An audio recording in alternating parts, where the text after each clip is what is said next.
Merci, ta chère téléspectateur, téléspectatrice, et Batunyo Sobazolanda Biso na monde tué partout. Topesi bino mbote kolo apambola bino. C'est toujours votre émission Oyo Bolanda Rangona Mikolo Nyonso kolo a zalana bino. Namoni lelo nazanga mokote liboso na itando na biso tozali na mutu na nzambe oyo boye biengonga nyonso oyo tozana ye. Ce qui technique zali na maboko ya Papa Diego, ce qui a permettre azula biso l'homme de Dieu oyo nzambe azo salela ye pe libote zobika mbote papa mbote ndekomiel bonipa mon pasteur Israël. Dieu fait grâce. Comment évolution? Bon, donc comme ici nzambe pour ngolune chaque jour ils pour se renouveler, vraiment ça va. Merci beaucoup tika biso na maboko na nzambe pona ba bolanda biso. Mon santo nalola tolobi merci pour un moment inattendu mais partenamment au Ibakiango ça nzambe kati na biso du début jusqu'à la fin ce qui a été présence na yonde kamba biso pe bomema memoli mon santo na biso longo na kombo na Yesu Kristo. Amen. Amen, amen. Mon pasteur Israël, bonne évolution ya ma sala na nzambe pona liboto bazolanda biso. Comment marche na yo pour le moment? Vraiment, je mets le Seigneur parce que marche en Zambé, nous sommes en Zambé, Dieu fait grâce. Ah oui. Tout cela qui n'a moi beaucoup de contenu à préparation et à jardin botanique. Ça fait même 1 mois, je peux dire, 1 mois, dans mon nom, on est soutenu dans les médias. Nous sommes en Gomba pour se préparer de sorte que Zambé a mis le monde dans et c'est là qu'ils ont vu l'émission. C'est là qu'ils ont vu l'émission, ils ont vu comment Dieu avait manifesté sa grâce, sa puissance, parce que tant que tu as ngomba, tu n'es pas qu'on se transfigurer de la même manière que notre Maître suprême Jésus faisait à tout moment comme ngomba, et bien qui s'écrit en ngomba, puis résister comme on a toujours la mission à bateau. Parce qu'ils ont batum sous bazolandavio, batum sous babengara na Tanzanie, banine banasema ki papa na disparaître, et Dieu na disparaître ku réseaux sociaux yivi modèle kani. Bon, wale wote banani yo wana Tanzania, Burundi, Goma, fasi wote watu wanasema Swahili, siku disparaître gisi mulisema, gisi muliwaza, menilikuwa mulimani kuhusu mapangilio ya mkutano mkuu tulikuwa nao ile siku ya le 12 napita hapo. Vraiment Mungu anatukuziwa na Mungu alifama ku na majabu kenye watu wakuwa na sadikia, lakini mambo ilipita vizuri sana. Mambo ripita vizuri sana na bai batu bonte ya Burundi, Tanzania, Mungu ape aussi fatozo ngala lingala. Pona bai bazolanda biso partout na monde entier. Ok, Montane, est-ce que message moko zalagite pona ya mboka ou bien ya libota moko nzambe apesaki yo? Parce que disparition salemi na réseaux sociaux, bato libanda pe quand même qui ont souffert libota na nzambe. Bon, Dieu n'a jamais manqué parler pour ses enfants. Ah oui, oui. Dieu n'a jamais manqué parler et pas mon sali oyo akendaka ngomba azanga kokitate na message oyo kosunga libota na nzambe. Juste koyebisa ndeko na ngai moko azo ya mdangai, ne perdez pas l'espoir. Ah oui, ah oui. Même chez les serviteurs de Dieu, kobungisa elika na yote parce que nguya ozamba tsakati na biso izanon en marche. Ce que garder nguya wana, le pouvoir que Dieu t'a donné, izanano. Acha niseme swai kwa wale wote bana nifuata vizuri na mimi nitasema vizuri sana. Ile uwepo wa Mungu ndani ya maisha yetu watumishi wa Mungu ingali na nguvu na tumika pia. Kuangalia namna peke wako unajua kutembea, kuangalia vile uweko unatembea na vile Mungu atakutumikisha. Watu mingi wanapoteza uwepo wa Mungu kuhusu namna mwendo yao. Mwendo bika tembea.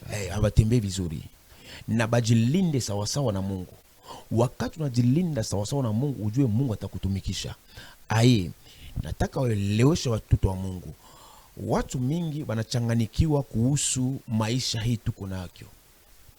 Anapenda aonekane, bamuone, iko na mutukali, iko na vio tubionte, lakini nguvu za Mungu ndani yake haiko.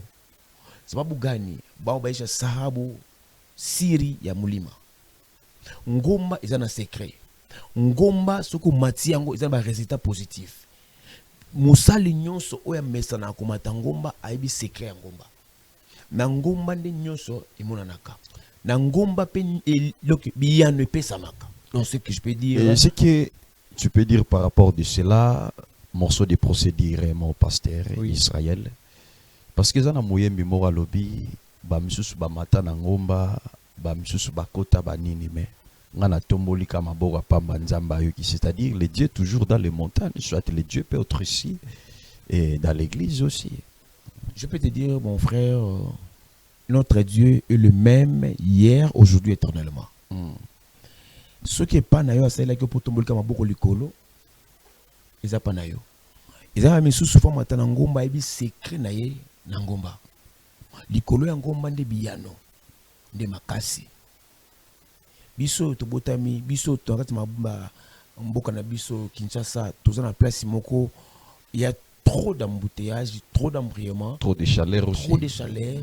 Alors je ne peux pas m'enfermer quelque part au sur 1000 bandes au beti bakou, non.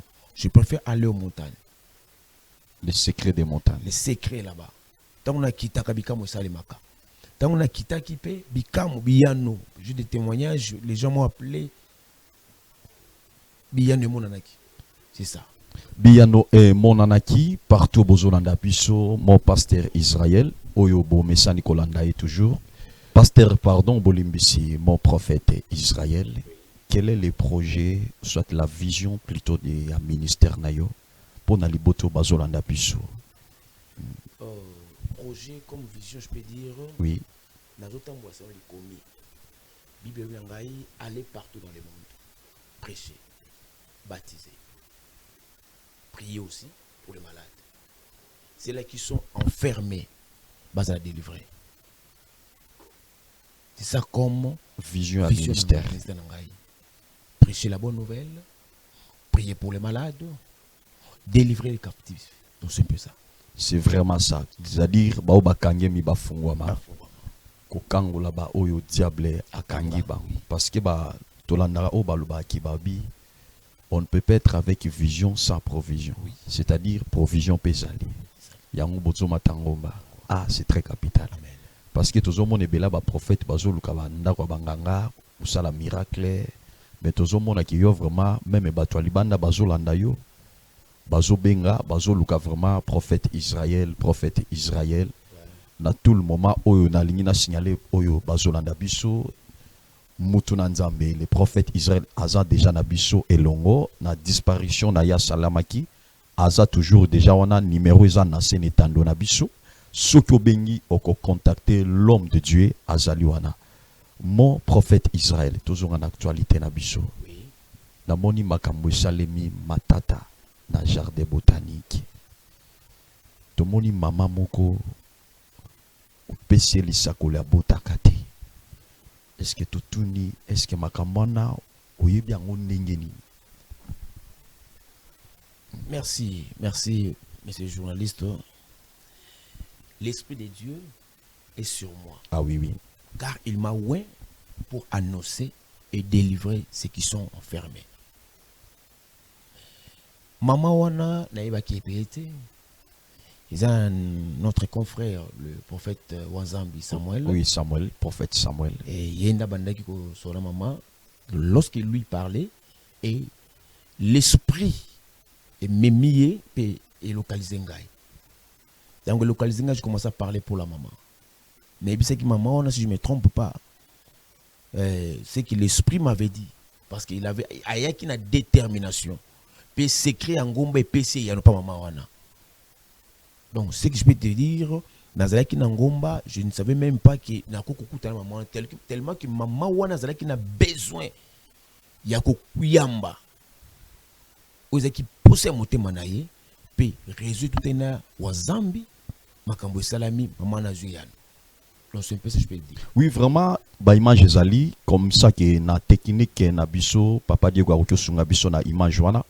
Pour natela biso bamona comment makambo salemaki na jardin botanique plus de 5000 personnes au Bazalaki, mais l'homme de Dieu Nzambe a utilisé qui pour na apesa message na mama obomoni asali ngonga mulaya botakate pour te dire que l'homme de Dieu prophète Israël azana Nzambe. Prophétise. Come on. Est-ce que tu peux prophétiser Dani? Prophétise. Je peux avancer Dani. Le Seigneur me dit, là où tu es, où tu as la divorce, mobali ya uti koboya yo. Il y a 2 semaines, 2 jours, dans 6 heures du temps. Le Seigneur me dit ceci. Mobali ya boy yo. Pourquoi? Parce que je botate. Parce que tu n'arrives pas à voir. Mais tango nazomona makamba kobota. Quand je vois le Dani, sang de mettre au monde, nazomona bana. je vois les enfants. Na kati ya mosali oyo. Dans cet homme de Na kati ya maboko na ye. Namoni bana na maboko na ye. Azopesa mwana mwasi wana. cette femme ici. Le masaka Dadi. Oh, come on! Meta milolo malamu pona Yesu. Qu'est-ce que le Seigneur Meta te milolo na révèle? okuna te. Qu'est-ce que Dieu te révèle? Kola zola ksauri. Asante Mungu. Matondo Lobata kolo. na Swahili place aux à l'aise. Mungu anionyesha mambo makuu Samba zola kisanga makamo minene. kuhusu dada, Oh, ezotala pona ndeko mwasi. sio kumakosa yake, Zali pona yete beba na yete. lakini fasi balikuwa ikaa Zali nde bisika zala kiko fan. balikamataka nywele yake, Bazwaka suki. balikamata na uchafu yake, Bazwaka pesa ni. balipeleka hayo Ba mema ya. kwa wachawi, E pa bando. njo pale balifunga uzazi yake, na hapo jua afike tapo alichunguluka sana. Ni asante kwa Mungu kwa sababu aliupeleka huku, na hivi anapeleka hapa, jinsi anafika hapa, uzazi yake inafungulikana, uzazi yake inafungulikana, uzazi yake inafungulikana, uzazi yake inafungulikana. Apokea watoto katika jina la Yesu Kristo, pokea watoto, pokea watoto katika jina la Yesu Kristo. Sheka mandere bosa. Otika ye na Jésus. se. Merci Jésus. Utoyambi onction. Merci Jésus. Matondo Yesu. Merci Jésus. Matondo Yesu. Merci Eza na Jésus. kati ya Matondo Yesu. kofongola deja bana kati na ye. Matondo. Oko bloquer onction mutu ba libérer. Oh mon Dieu. Matondo Jésus. Usikate miguu yako ndani ya kanisa. Kokata lisusu makolonoti na Ni hapo ndio utapokea kenye unataka. Ebisika oyo kozwa oyo lingi. Acha Mungu wa baba yetu akubariki. Tika nzambe ya papa na biso. Na upokee upako wa watoto zaidi Epako ya bana katika koleka. jina la Yesu Kristo. Ekela Yesu maboko makasi. Oh!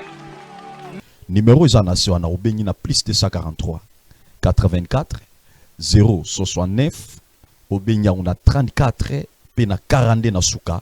C'est le numéro de notre prophète Israël. Papa na ba onyoso bazolanda biso. Prophétie salemi, miracle salemi. Est-ce que zana batoute bazo lukape bazo benga parce que on ne sait pas parce que makambo salemi za mantata makasi. Et bangisi même na batou même nga moi je suis au personnel, j'ai dit que non mon prophète Israël ça dit ve ba moté ya simbi moi babiloko mo boye ou bien quoi. Merci beaucoup, ndeko journaliste. Je sais que na yo pendengo zawana, tu as l'appel de Dieu. Ah oui. Na yo pendengo zawana, je sens histoire semaka en Swahili, ito ya Mungu ndani yako. Eloko nzambe. Na gisuko pale itakuwa na siku moja mambo utaripuka, utafanya makosa mwa kupita mingi na wafanya. Ah, Kwa sababu tuko natembea chini ya hanga ya baba yetu. Iko baba mwenye mafuta iko juu ya kichwa yake, iko na mwangika chini na paka sisi tuko chini yake, tuko na beneficie na ile nguvu. Le prophète Moïse Kasson. Ndio yeye ndio anatuwekea mafuta, na hapo mambo iko na ripuka na mambo itakutawala, utajua. Hivyo nataka kuambia hivi, namna tulitayarisha juu ya maneno hiyo. Nataka ambia taifa ya Mungu partout vous êtes, bali nye basema Kiswahili basikia Kiswahili, nataka kuambia kwa lugha yote mtasema, mtasikia nitaisema. Nataka kuambia hivyo, prise de conscience yako hautachunga mtu akuye kwako. Ah oui, c'est ça. C'est ça. Prise de conscience na yo place ozali okozela teli kambo yo zoli memayo na pasi ikunda yo. Prise de conscience ya problème ozo traverser kotika yango te memayo jusqu'à ce que maladie oyo za nango wana ememo na liwa. Namoni déjà batu bazo benga déjà na bapel na biso l'homme de Dieu parce que tolobi benga biso na plus 243 84 069 34 42 batu bazo benga biso tous en direct Et le Dieu des prophètes, Moïse, le Dieu des prophètes plutôt Israël, à cause de nayo, tout le monde m'appelle Zokota. Oui, allô? Allô, bonjour papa. Bonjour, Ndeko Nangai. Oui papa, nabengi yo depuis Égypte. Oui, papa, Nzamba Pambola yo. Namoyo bengai, obenga na Égypte. Égypte. Oui papa, depuis Égypte nalandaki yo mokolo ba bosalaki direct na YouTube, na chaîne ya Moïse Kasongo télévision. Oui. Nasepelaki mingi na profession pesaki en direct papa. Le mona lobaki na kobenga yo, en tout cas naza na ba problème na ngai papa, nazali pe na kosana c'est pas consulter. Yango moni na bengi yo na numéro wana. Nzamba Pambola yo. Obenga na Égypte. Obenga na Égypte précisément na monyo na kati ya capitale ya Cœur. Cœur, exactement papa. Ozawana, tu as un problème oyoyo, oselong ba temps ebele, pe ndongo kendaki wana, okendaki pona soin. Alors, jusqu'à présent, ndenge ozawana, ozana kati ya chaise roulante. Makolo na yo eza vraiment malamu te. Laisse-moi te dire, makolo wana ba beta kionde donc kibota ya kindoki. Kibota ya kindoki nde vandisio wana. Ndenge poza wana quelque soit traitement kozwa kuna. Nazomona résultat positivité, mais soki obibwaki na losambo place ozali wana. Tu vas voir le Dieu ya batoma Nzambe oya Moïse Kasongo à travers ses enfants à koselo bikamo. Poza na chaise roulante et comme na faiblesse sexuelle. L'esprit me dit ils en moi si moko tambola kanaye. Oui, yango wana ça de sorte que obenga ngata en privé après émission je vais t'orienter makambo moi si moko bimakaye pour que boti atika yo yenda salio na ndinga bondoki otika na ndingo za wana. Oh Seigneur, oh Seigneur. Benga après émission et tu vas voir ce que na ko biso pour que o s'en sortir na difficulté za wana. Zamba Pambola yo. Oh Seigneur. Merci. Dieu te bénisse. Oh Seigneur. Oui, parce qu'il fallait appeler le quota Tolobi, tozana prophète Israël, tozana et longo déjà n'étando na biso Tolobi benga na plus 243 84 069 93 34 plutôt 42 na suka. Benga bapele zoko tebele ozana ka ozana problème prophète Israël azongi déjà en ligne pour nako tambola batu oyo bazolanda biso. Mon prophète libote zana posana yo namoni libote zana posana ngai mais azo décrocher bapele batu ebele bazo benga yo. Oui, allô, que Dieu bénisse. Allô, bonjour papa. Bonjour. Amen papa. Oui. Obengi biso wapi? Papa Enoch, hein? Papa Enoch.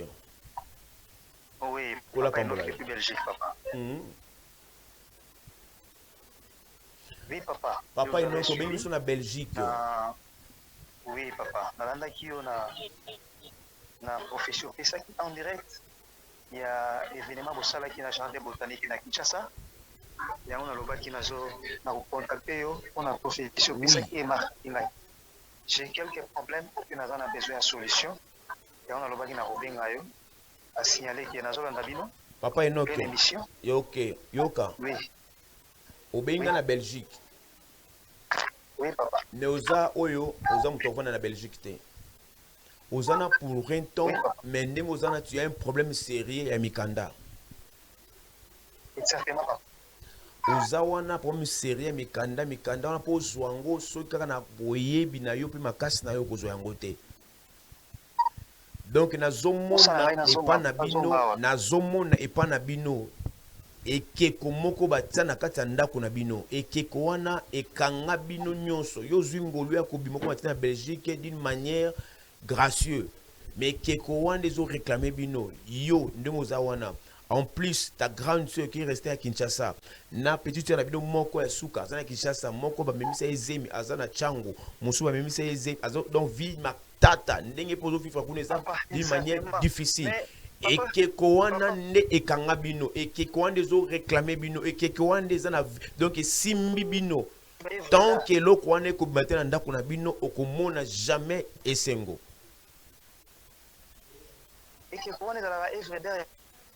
Evre d'art te batiango ande eza ekontrolaka bino. Yango nde elandelaka vi na bino nyonso. Yokanga na yebiso ndo bengi nga na zoyebi so ce qui est réel et vrai. O reconnaître que quelque chose na ndako na bino. Okay. Ezali papa ezala evre. Benga nga après émission moni bato azokota mingi na koyebi so secret ke ko wana na vi na bino na kati ya ndako na bino. Zamba pambola yo. C'est terrible na bato bozolanda biso mon prophète Israël Azaling benga bako yamba pe bako pesa yo message. Bonjour papa, bonjour. Zamba pambola yo. Obengi biso wapi?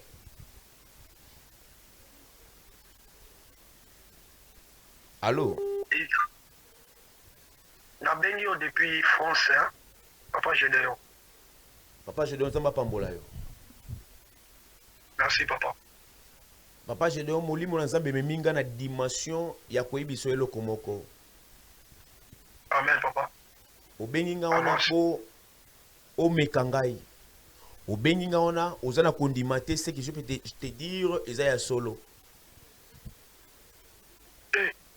Yoka oza yo moko te wana. Oza wana na moni ndeko musu pembeni alati rouge noir. Ndeko musu pembeni yo moko lati chemise à manche courte ya bleu. Na pantalon trailing. Bovandi wana bozo tala téléphone bobi non to meka ndeko ceux qui bazalaka réellement basala Nzambe to Wow. Laisse-moi te dire ce qu'on meki loboko na Nzambe zalaka invisible mais puissant et ko tourmenter vie na mobima botika lolenge bozawana. Bozawana visa na bien te na kati ya mboka bapaya bozawana mais bozo mitiate pona ku lukali sungi pour que vous s'en sortir mais bengi nga po omeka. Vraiment papa, pardon. Na sala ki yango penza ndenge ka olobi. Zamba limbisa yo. Parce que Yo kana ebiso eloko moko yo ndenge oza ba infection na nzoto na yo. Oza ba infection ya makasi oyo ezovani so na ndako wana nako mozo bimate parce que oyebi ndenge ozali.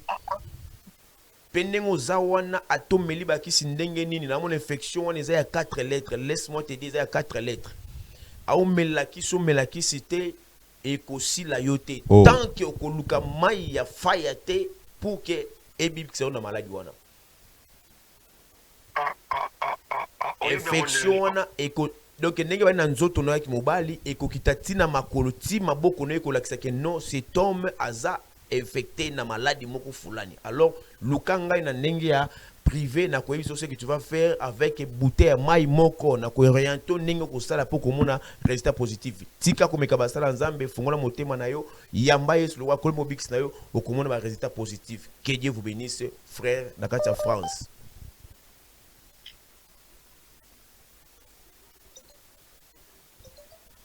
Papa journaliste m'appelle les autres. Oui, parce que tout le bagi babenga na plus de ça 43 na ba obaza libanda ya mboka. Ah oui. Allô Ndeko, bonjour. Je vous appelle depuis l'Angleterre. J'ai tenté 1001 fois de vous appeler. Vous étiez trop en communication comme je suis en train de suivre. Au fait, moi c'est M. Voldy Mafuta. Je viens aussi auprès de vous parce que l'esprit me dit que je dois vous contacter pour recevoir un peu quelques orientations sur ma vie et les problèmes qui me tourmentent, s'il te plaît. Merci beaucoup Ndeko Nangai. Wow. Merci Jésus. Depuis l'Angleterre que tu m'as appelé. Mais la mona qui dans zo mona molimo zo me mangai avant benga ngai okende ko consulter ba nganga ya kisi. Pona musala ozo lingozwa. Effectivement, j'étais au Bénin. Attention. Tu avais consulté ba féticheur pour na musala et maintenant tu m'as appelé aux besoin Nzambe a fongolé la yo.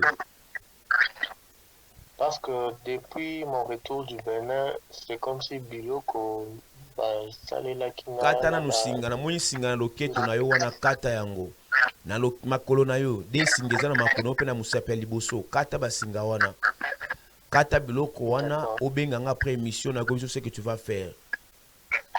D'accord, merci beaucoup. Je le fais seulement maintenant. Que Dieu bénisse. Après l'émission bengangai, Dieu au-dessus de tout. Soko mekinzambe yabasakoli okutanae. Là où tu es, soko kati yango. Zoa bouteille à maï moko benganga, je vais prier pour ce bouteille là. Soko sokoli maï wana. Tu vas voir ce que Dieu fera de vous. D'accord, vraiment merci beaucoup. Merci beaucoup. Je vous rappelle après l'émission. Merci beaucoup. Dieu bénisse. Ça va, Kolo Apambola Biso, mon prophète Israël, Tolobi plus 243, Tolobi 84 et 069, 34 et 42, c'est numéro des prophètes Israël partout dans le monde à tuer. Namoni batu bazobenga mingi, naona batu à Tanzania, bikaita ngufu sana, partout Burundi, bikaita. Alors partout Zali, tu peux appeler le prophète Israël, il est de retour déjà, na baïnyo so bazana posanaye, mon prophète Israël, pour clore notre émission, na ibité. Qu'est-ce que Oyokolo Bela Libota Nanzambe, pour naba Oyobazolanda Biso, partout dans le monde à tuer? Libota Nanzambe, de loin de près, de loin de près, c'est là qui m'appelle Oyobazolanda Biso. Le Dieu de notre papa, il est le même hier, aujourd'hui, éternellement. Pour ton problème, biso tozana senaye to apembe naye to mélanger nzambete. Biso tozana makolo naye to mélanger nzambete. Le pouvoir qui nous a été donné dans les cieux, sur la terre, ils a kombo Yesu wana nde to salela yango. Là où tu es, ce que kobenga ngai, ce que luka biso, quel que soit ton problème, quelle que soit dimension d'irréel kambo et kangio, naïbi que parfois désespéra déjà, mais laisse-moi te dire, le Dieu de notre papa n'a pas changé. Si tu appelles seulement, tu verras la gloire de Dieu et tu vas témoigner que le pape, notre Dieu, est vivant. Notre Dieu est vivant toujours. Nous sommes presque à la fin. Na émission Nabiso, na ba obabanda kolanda biso, na mboka mobimba. J'espère que le message à Souka Yamano Pessi, mon prophète Israël. Message pour la clore émission. Oui, oui, plaît, par rapport à message.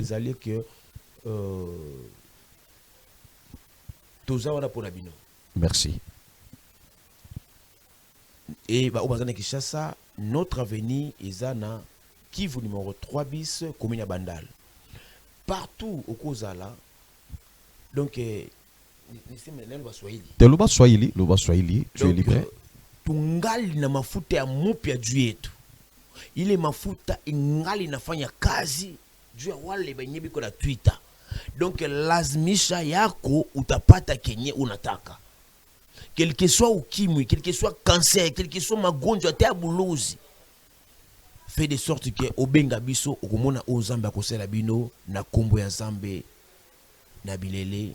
Amen. Amen. Vraiment na kombo ya Nzambe bileli, nous sommes presque à la fin.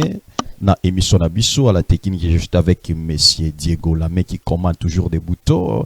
Na caméraman, je suis avec l'un de mon frère que j'aime, monsieur Franklin. Je profite de saluer aussi mon vieux que je l'aime. Freddy Bokulaka, la bouche qui parle toujours. C'est ce qui kolo ayete tokokuta na lisusu na émission Nabiso. Que Dieu vous bénisse. Ciao.